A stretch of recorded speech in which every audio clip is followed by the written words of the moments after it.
अब आप देखिए ये बातचीत किससे हो रही थी। विभीषण एक भक्त हैं। आपके जीवन में जब भक्ति आए आप बहुत विनम्र हो जाएं। हनुमान जी को विभीषण को समझाना था, ये भी होगा।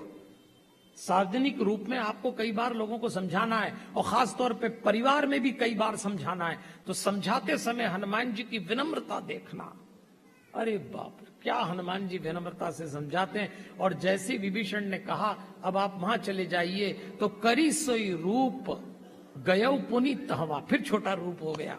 मैं बार बार आपको इसीलिए याद दिलाता हूं, हनुमान जी से सीखिए कहां विनम्र होना। आज हमारे घरों में हमें अपने बच्चों को समझाना है, और देवियों और सज्जनों सबसे कठिन काम है बच्चों को समझाना, सबसे कठिन। क्योंकि आजकल के बच्चे खाली दिमाग से पैदा होना बंद हो गए।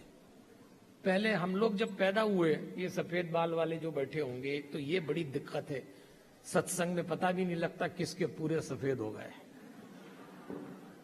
पता ही नहीं लगता।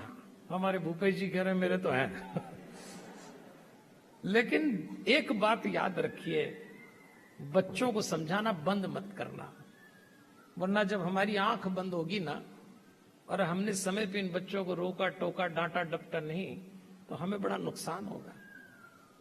समझाइए बच्चों को, और बच्चों को समझाने में विनम्रता मत छोड़िए। क्योंकि ये आजकल के बच्चे हैं, ये अपने माँ बाप को भी अलग ढंग से लेते हैं। देखो मेरे साथ तो एक बार एक सत्य घटना घटी, इसलिए आपको बताता हूं। मैं एक घर में गया, तो हम जब किसी घर में जाते हैं तो वो जो यजमान होता है वो अपने बच्चों को पहले ही बोलते हैं, देखो पंडित जी आने वाले, ढंग के कपड़े पहनो, पंडित जी आने वाले, सीधे बैठना, पंडित जी आने वाले, प्रणाम करना। उनको एक प्रोटोकॉल बताते हैं, तो उनको लगता है पंडित जी आ रहा है, कोई राक्षस आ रहा है। एक तो हमको पहले ही खलनायक बना देते हैं। अब जब हम अंदर जाते हैं तो वो हमें देखते रहते हैं बहुत देर तक। एक घर में मैं गया, उसकी माँ ने बच्चे को 50 बात समझाई होगी, देखो ये मत खाना, ये फल पंडित जी के लिए है, ये मत उठाना, वो मत उठाना। उस बच्चे को इतना समझाया, 5-7 साल का बच्चा था। जैसे ही हम गए तो उसकी माँ ने कहा बैठ जा चुपचाप, प्रणाम कर लिया उसने, अब बैठ जा चुपचाप। और कोई बच्चा बैठता है चुपचाप?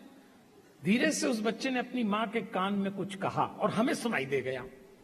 उसने अपनी माँ से ये पूछा, क्या ये वही वाले हैं? अब मैं चौंक गया कि ये अपन तो कभी मिले ही नहीं इस बच्चे से, तो ये कैसे पूछ रहा वो वाले? मैंने कहा कौन से वाले? तो मैंने कहा बहन जी ये क्या बोल रहा है? बोले कुछ नहीं पंडित जी, ये तो बहुत ही शैतान है, आप तो बैठिए, आप तो बैठिए। अब हमको भी बीमारी है कुछ थोड़ी ज्यादा पूछताछ करने की। हमने कहा नहीं ये क्या बोल रहा है, ये वही वाले हैं? बोले नहीं ये तो बोलता रहता है। हमने कहा नहीं बहन जी बताइए ना ये क्या बोल रहा है, वही वाले हैं? तब उन्होंने कहा देखो पंडित जी, ये रात को देर रात तक कभी मोबाइल मांगता है, कभी जगता है, पढ़ता लिखता है नहीं, तो मैं इसको हमेशा डराती हूँ, देख टाइम पे सो जा, टाइम पे सो जा, नहीं तो बाबा पकड़ के ले जाएगा। तो अब ये पूछ रहा है कि ये वही वाला बाबा है क्या जो पकड़ के ले जाएगा? अब हम बड़े टेंशन में आ गए। हमने कहा ये बच्चे के दिमाग में ऐसी इमेज आ गई।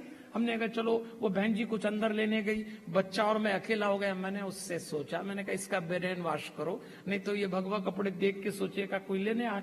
मैंने कहा देखो बेटा आप बाबा जरूर हैं, पर हम पकड़ने वाले नहीं हैं, आपको कहीं नहीं ले जाएंगे, आप अपने घर में माँ बाप के साथ ही रहना, हम कहीं नहीं ले जाएंगे, हम उसका ब्रेन वॉश कर रहे हैं।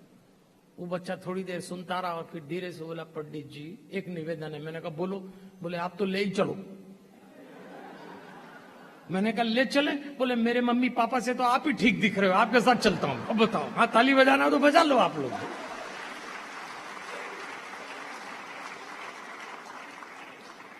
आपके बच्चे आपसे दूर भागने में तैयारी कर रहे हैं, उनको भागने मत देना। अगर हमने अपने बच्चों की मुट्ठी खोल दी तो भारत के परिवार बचना मुश्किल हो जाएंगे। ताकत लगाइए पूरी, कहां विनम्र होना, कहां विशाल। जहां आपको बच्चों को समझाना है, प्रतिकार करना है, रोकना है, डांटना है, डपटना है। मैं हमेशा कहता हूं बच्चे पुल और पुश, 2 तरह के दरवाजे पे साइन लिखे रहते हैं। पुश लिखा रहता है दरवाजे को धक्का दो बाहर निकल जाओ, पुल लिखा रहता है भीतर खींचो। बच्चे हमेशा पुल के तरीके पाले जाएं, पुश की तरह न पाले जाएं। अपनी तरफ खींचिए उनको, धक्का मत दीजिए, तब बच्चे पलेंगे।